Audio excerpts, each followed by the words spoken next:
Kol Tuv Sefarad es un proyecto de Torah para Todos del rabino Juan Mejía. Para ayudarnos en nuestro proyecto, por favor, suscríbase a este canal o dele me gusta a este video. Bruhim Habein. Bienvenidos.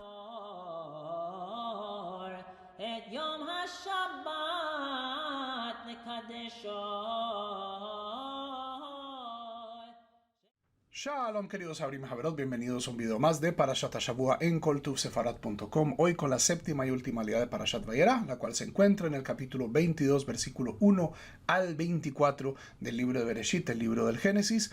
Y esta séptima aliyá de Vayera es nada más y nada menos que la historia de la Akeda, la historia del amarre, del sacrificio, entre comillas, porque no es sacrificado, de Yitzhak, una historia muy conocida donde Abraham recibe una prueba de Dios. Vea, Elohim Nisa et Abraham. Dios prueba a Abraham y le dice, ofréceme a tu hijo.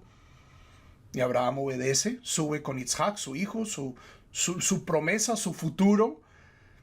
Y está a punto de sacrificarlo. Dios interviene, dice, veo que no me lo has negado, veo que me tienes honor, que me tienes respeto, que me tienes temor, y por lo tanto te bendeciré. Esta es la última prueba de Abraham. Una historia no solo centrada al judaísmo, sino al cristianismo, al islam, a la civilización occidental. Ha sido plasmada en arte, en literatura, y es una de las historias más difíciles y más complejas de todo el Tanaj. Entonces pido disculpas de antemano. Cualquier cosa que uno pueda decir sobre la Akedah, dado que nos presenta un dilema moral tan difícil, va a quedar corto. Y aquí estoy hablando de mi corazón, no voy a traerme farshim. Esto es 20 años de mis reflexiones luchando con este texto. Y la primera cosa que me hace luchar con el texto es el propio lenguaje del texto. ¿Por qué? En la tradición occidental, particularmente en el cristianismo, y si estamos viendo la obra del filósofo danés Søren Kierkegaard, que escribió todo un libro sobre este tema, sobre la Akedah, Abraham es visto como el paradigma de la obediencia, el paradigma de la fe. ¿Cierto? Yo tengo este hijo, sobre este hijo dependen mis bendiciones. Dios me dice, mátalo, sacrifícalo. Es un acto claramente inmoral, no solo claramente inmoral, sino que pone en riesgo la promesa de Dios. Y Abraham, sin chistar, se despierta temprano y obedece. Y esta obediencia de Abraham, que es para mí es muy poco característica. ¿Por qué? En el lenguaje de la Akedah, en nuestra aliyá, esto es como el lenguaje de la vida de Abraham vuelve a renacer. Es como un replay de la vida de Abraham. Hineni, esa es una de las palabras, esa es la respuesta de Abraham siempre. Dios dice, Abraham, Hineni, heme aquí. Esa es la palabra favorita de Abraham. No solo en este caso, sino a través de toda la historia de este diálogo entre Abraham y Dios. Hineni, heme aquí. ¿Qué le dice Dios? Versículo 2. Velech leja el Eretz Moria. Ve a la tierra de Moria. Lech leja, exactamente las mismas palabras con que Dios saca a Abraham de Harán y lo lleva a la tierra de Canaán. Aquí están siendo utilizadas de una manera muy diferente, en un contexto diferente, pero son las mismas palabras. Lech leja, ve. Y como Abraham obedeció en el pasado, está obedeciendo en este momento. Versículo 3. Vayashkem Abraham baboker. Y se levanta Abraham en la mañana. Abraham ya se había levantado temprano en la mañana. En el capítulo 18 del Génesis, cuando Abraham regatea con Dios por las vidas de los habitantes de Sodoma y Gomorra. Y esto es justamente lo que me sorprende y siempre me ha sorprendido del texto de la Akedah. Es una persona, Abraham, que pelea por los derechos de la gente mala de Sodoma y Gomorra. Que entiende que lo que está haciendo Sara con Ismael no es correcto. O sea, cuando Ismael y Hagar son enviados, Abraham no está de acuerdo. Abraham tiene un instinto moral muy fuerte. Pero en este caso, cuando Dios le pide, sacrifica tu hijo, Yitzhak, tu hijo bien amado, Abraham no responde. Abraham obedece. Y por eso es que me parece que hay un conflicto acá. Me parece muy poco característico que Abraham esté obedeciendo. Y eso es algo en lo que yo esta pregunta la llevo macerando muchísimo tiempo. ¿Por qué? Porque esta noción de que Dios puede pedirnos actos inmorales simplemente para probar nuestra obediencia es algo que va en contravía de lo que de mi experiencia de Dios, de mi experiencia de la Torah, y por eso es que este texto es tan central y tan difícil y es necesario. No podemos ignorar la queda. Hasta que mi señora me hizo caer en cuenta algo muy interesante. Y es, para nosotros, hoy en día, esta noción de sacrificio infantil es abominable, es aborrecible. Pero en el mundo antiguo, y ciertamente en el mundo cananeo, en el contexto histórico donde estaba Abraham, esto no vamos a decir que era común, pero no era inusual. Tenemos varias instancias en el Tanaj donde o sea, Abraham es un caso especial, pero por ejemplo el rey de Moab, cuando David en el libro de Samuel está sitiando, las tropas de David están sitiando Moab, el rey de Moab mata a su hijo. Tenemos la historia en Grecia de Ifigenia. Ifigenia es la hija del rey Agamenón. También es sacrificada para aplacar, en este caso pues es mitología griega. Tenemos esta noción de que el profeta, el rey, el príncipe es capaz de hacer este sacrificio. Y en efecto, arqueológicamente en los sitios cananeos hemos encontrado restos de sacrificio infantil. Esta era una costumbre cananea. Y la manera en que la religión antigua presentaba esto es: tengo grano, ¿cierto? Tengo mis primeros frutos, destruyo estos primeros frutos, se los entrego a Dios, o sea, esto era algo que no solo era común a los israelitas o a los judíos, sino era algo en todo el mundo, ¿cierto? Yo quiero más de esto y por lo tanto voy a quemar trigo para que Dios me dé trigo. Voy a matar ovejas para que Dios me dé más ovejas. Quiero hijos, mato a mi primogénito. Como una forma de asegurar el favor divino para el resto de las cosas. Entonces, o sea, viéndolo desde esa perspectiva, esta petición de Dios a Abraham no es sorprendente. De cierto modo es predecible. Dentro del contexto religioso del mundo antiguo, los dioses en las diferentes culturas pedían sacrificios humanos y pedían sacrificios humanos especiales. El primogénito, el hijo especial.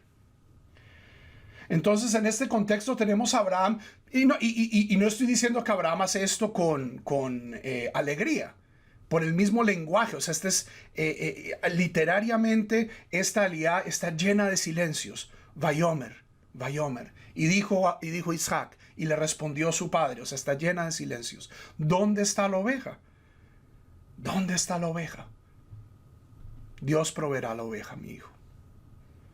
O sea, Abraham, claramente el texto muestra que Abraham no está contento, pero de cierto modo en el contexto del mundo antiguo esto es predecible. No solo es predecible, sino que, o sea, ¿cuál es la opción? Que Abraham diga, no voy a entregar a mi hijo. O sea, ¿cómo hubiera quedado truncada la historia del pueblo de Israel si Abraham hubiera dicho no? Y varias veces yo lo he dicho, el Abraham de Génesis 18, el Abraham que regatea por las vidas de Sodoma y Gomorra, es bastante más cercano a mi corazón que el Abraham de Génesis 22. Ciertamente si nuestras religiones, todas las religiones monoteístas, todas las de religiones abrahámicas, siguiéramos más el modelo de Abraham 18 que la obediencia de Abraham en Génesis 22, creo que estaríamos en un mejor momento. Pero entonces tenemos la siguiente paradoja. Entonces, ¿cuál es el punto de esta historia? Muchos dirán, obediencia. Si este es su modelo religioso, Y si ustedes están moralmente contentos con la idea de que Dios les puede pedir actos inmorales, esa es su prerrogativa. Pero entonces no nos sorprendamos cuando actos inmorales son cometidos en nombre de la religión. Tratemos de buscar una salida a este impasse. Y la salida que he encontrado, y es una salida imperfecta, es una salida imperfecta. Voy a prologar que no es una respuesta con la que esté 100% contento. Pero el punto es, esta prueba no es para probar la lealtad o la obediencia de Abraham, sino es una forma en la que Dios, el Dios verdadero, el Dios vivo, manifiesta que Dios es diferente a los otros dioses. Todos los dioses de la antigüedad, todas las religiones de la antigüedad pedían sacrificios humanos. Esto no es nuevo, esto no es sorprendente. Abraham, que crece entre la idolatría de Ur y puede que haya descubierto el Dios verdadero, pero es un acto, o sea, Abraham está aprendiendo cómo es este Dios. Recordemos en el Midrash, en la Kabbalah, el Rambam, todos traen este Midrash de que Abraham de cierto modo está descubriendo a Dios. Abraham es la única persona en el mundo que entiende que debe haber un solo principio, pero de saber que Dios existe y de saber que Dios es uno, inmaterial, etcétera, a entender exactamente cómo funciona Dios, hay un largo trecho.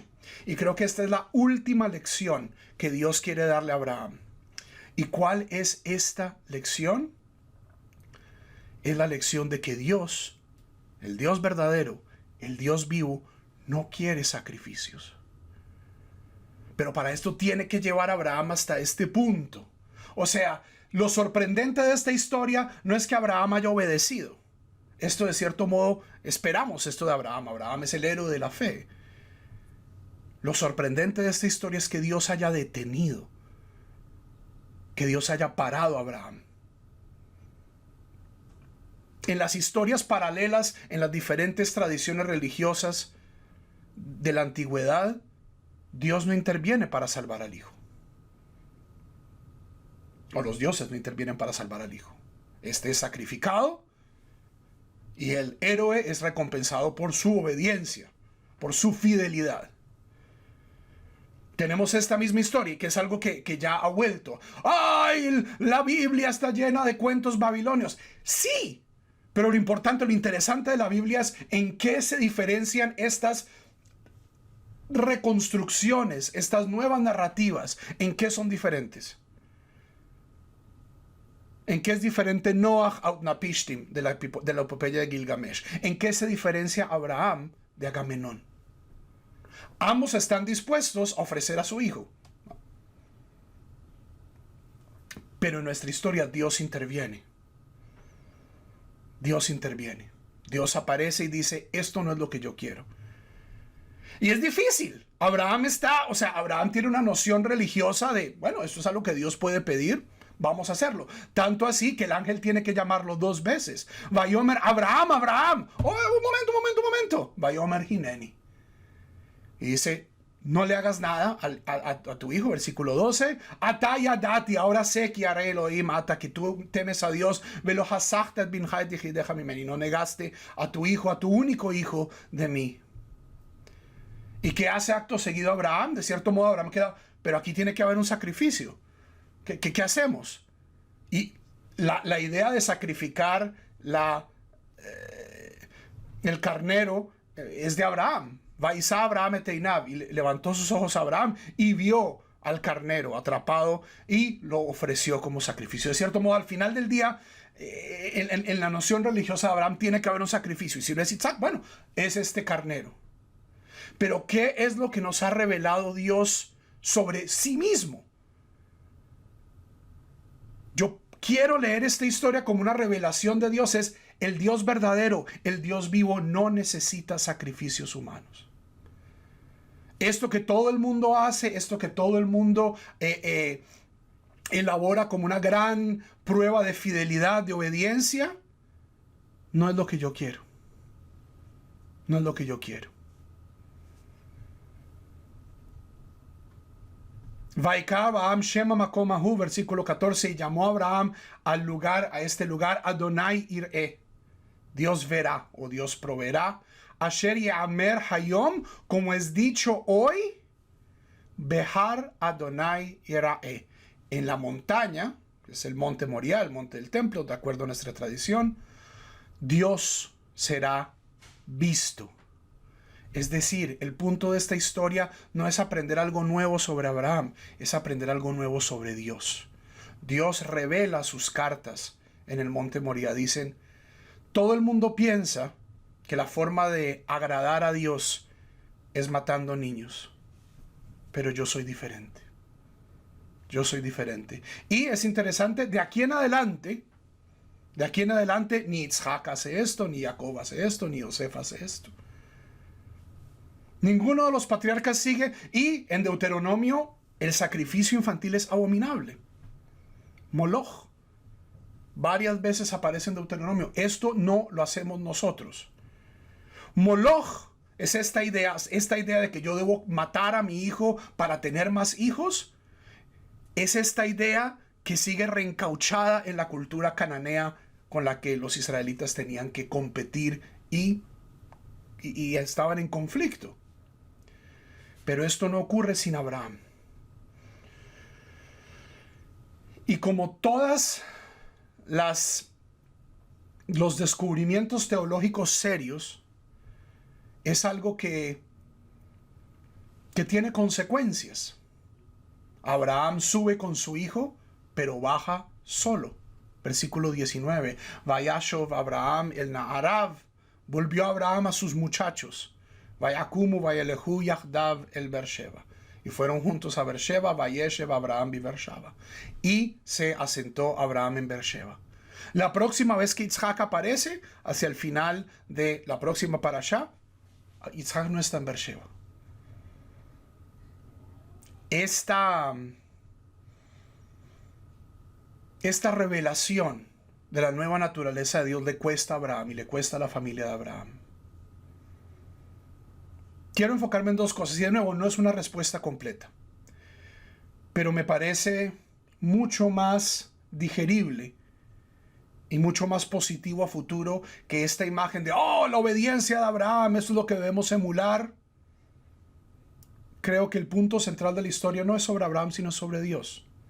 Aekev asher shamata bekoli, porque escuchaste mi voz, te bendecirán por tu simiente todos los pueblos de la tierra, porque escuchaste mi voz. ¿Cuál voz? ¿La que me dice sacrifica a tu hijo o la que dice no tienes que sacrificar a tu hijo? Abraham hubiera podido decir, no, pero usted me dijo, yo tengo que seguir, tengo que dar ejemplo, tengo que ser obediente. ¿Cuál es la voz que escuchó Abraham? Abraham escucha las dos, pero la segunda es mucho más sorprendente, porque Abraham no estaba esperando que Dios interviniera. O sea, tal vez en su corazón le dice, subiremos y volveremos. Kierkegaard se enfoca en esto, de la esperanza de tal vez volver con su hijo. Pero ¿cuál es la voz que escucha Abraham? ¿La voz de la obediencia, de cometer actos inmorales en nombre de Dios? ¿O la voz que nos dice, un Dios vivo no puede pedirme cosas inmorales? Por último, quiero enfocarme en esto. Vahi ahar hadevarim haele. Y sucedió después de estas cosas. ¿De qué cosas? ¿De qué estamos hablando? Inmediatamente antes, en el versículo 33 y 34 del capítulo 21, dice, Vaita eshel bivarshava, sembró un tamarisco en Beersheba, Vaikra Sham Beshem Adonai el Olam. Y llamó ahí, en el nombre de Dios, el Dios del mundo. Recordemos, esta es una de las victorias de Abraham. Abraham establece un pacto con Abimelech, con Pijol, con los pueblos vecinos. Y dice, yo soy profeta, yo estoy aquí. Y vamos a establecer un pacto y voy a sembrar un tamarisco, voy a sembrar un árbol. Y desde ahí estoy bien. Y entiendo que Dios no es solo mi Dios. Recordemos, en el mundo antiguo la gente tenía una idea muy limitada, muy territorial de Dios. Dios es el Dios de esta tierra. Dios es el Dios de esta ciudad. Dios es el Dios de este río, de esta caverna, de esta montaña. Dios tiene una cosa, o es el Dios de un pueblo, es el Dios de este pueblo, pero no el Dios de los demás. Y lo que está descubriendo Abraham es, ok, Dios es cósmico. Dios es cósmico, Dios es universal, solo hay un Dios, solo hay un Dios. Dios es el Dios del mundo. Pero un Dios cósmico también puede ser un tirano cósmico. Y por eso es que es tan importante la lección de la Akedah. La lección de la Akedah es que este Dios, que es el Dios de toda la humanidad, el Dios que es el Dios de todo el universo, no es un tirano.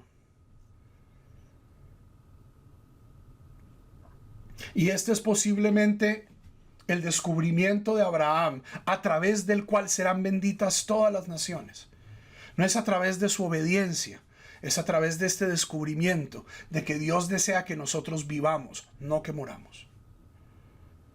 De que Dios desea que nosotros prosperemos, no que tengamos que sacrificar aquella cosa que nosotros queremos para Dios.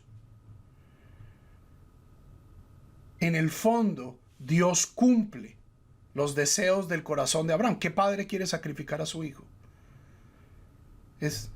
Yo soy el Dios de la lógica y soy el Dios del sentido común. Matar niños para tener niños es una idea estúpida.